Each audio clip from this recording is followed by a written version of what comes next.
मैं हेमलता शर्मा अनमोल निधि पर आज आप सबका स्वागत करती हूँ। जैसा कि आपको पता है, आज हमारी भारतीय संस्कृति में सबसे अनमोल व्रत है। इसको हम करवा चौथ के नाम से जानते हैं। हमारी हिंदू महिलाओं के लिए करवा चौथ का व्रत एक त्यौहार से कम नहीं है। इसमें हम इस व्रत की कथा सुनने से पहले माता की चौकी लगाते हैं। जैसे मैंने ये पाटरी ली है, ये लगाई और ऊपर ये लाल कपड़ा बिछाया। इस तरह से आप पाटरी या पाटा तैयार करेंगे और इस पर फिर हम माता की फ़ोटो रखेंगे। माता की फ़ोटो रखने के बाद इस करवा चौथ व्रत में एक ख़ास बात यह है कि ये 2 मिट्टी की करवे लिए जाते हैं और इनको लेकर ही कहानी सुनी जाती है। ये मिट्टी के करवे, इनके ऊपर ये ढक्कन आते हैं। इनको ऐसे ढक कर रखा जाता है। एक में गेहूं भरा जाता है और दूसरे में पानी। ये देखो, और इनको आप माता के यहाँ रख लीजिएगा। फिर विवाहित महिलाएं जैसे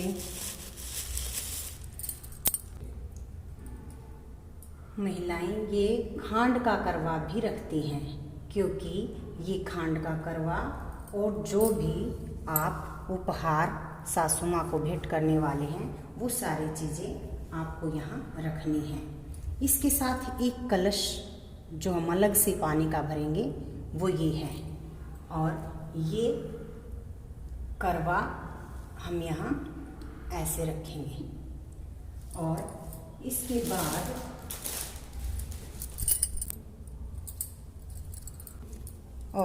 अब हम ये कलावा, आप इसको जानते होंगे, हम कलावा इन सभी कलशों पर लगाएंगे। जो मिट्टी के करवे हैं हमारे, उन पे हम इस तरह से धागा बांधेंगे।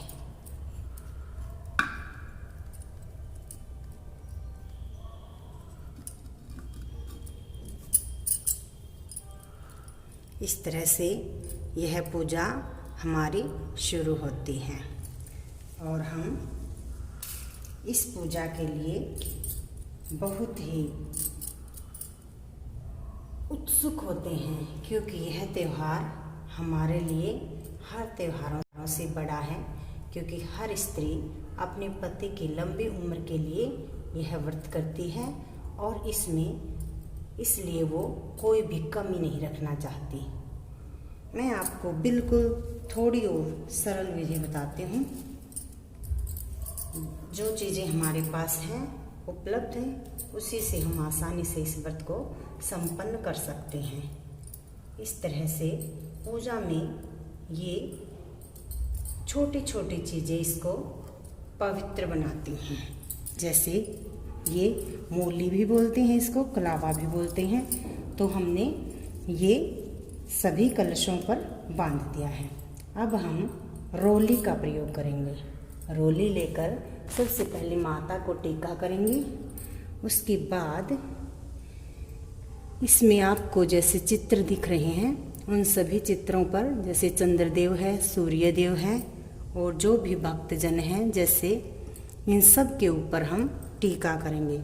शिव परिवार है, सबसे पहले हम इन सब के ऊपर टीका करेंगे।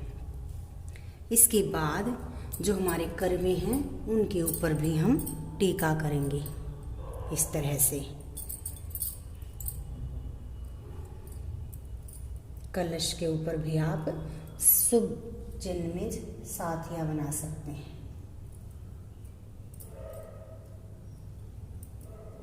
इस तरह से ये आपको कम दिखाई दे रहा होगा, क्योंकि तांबे का कलश आज मैंने इसको बहुत ही अच्छे से चमकाया है व्रत के कारण। अब हम अक्षत में चावल का प्रयोग करेंगे, क्योंकि हर पूजा विधि चावल से ही संपन्न की जाती है।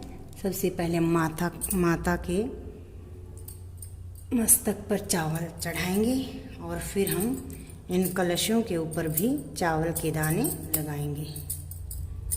करवों के ऊपर और कलश के ऊपर, इस तरह से।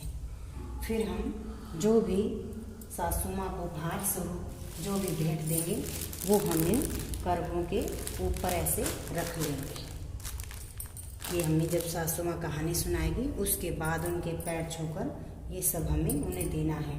और दक्षिणा के स्वरूप में कुछ पैसे आप इस करवे के ऊपर रख सकते हैं और बाद में उन्हें दे दीजिएगा। अगर आपके पास सासू माँ, ननद या कोई वृद्ध सौभाग्यवती स्त्री कहानी सुनाने के लिए उपलब्ध नहीं है तो आप शिव परिवार को साक्षी मानकर दीपक जलाकर इस कहानी को सुन सकते हैं। इस तरह से हमें ये बिल्कुल जो चीज़ें हमारे घर में उपलब्ध होती हैं उन्हीं से हम इस कहानी को संपन्न कर सकते हैं। ये हमारी पूजा की विधि थी। अगली वीडियो में मैं आपको इस करवा चौथ व्रत की कहानी सुनाने वाली हूँ।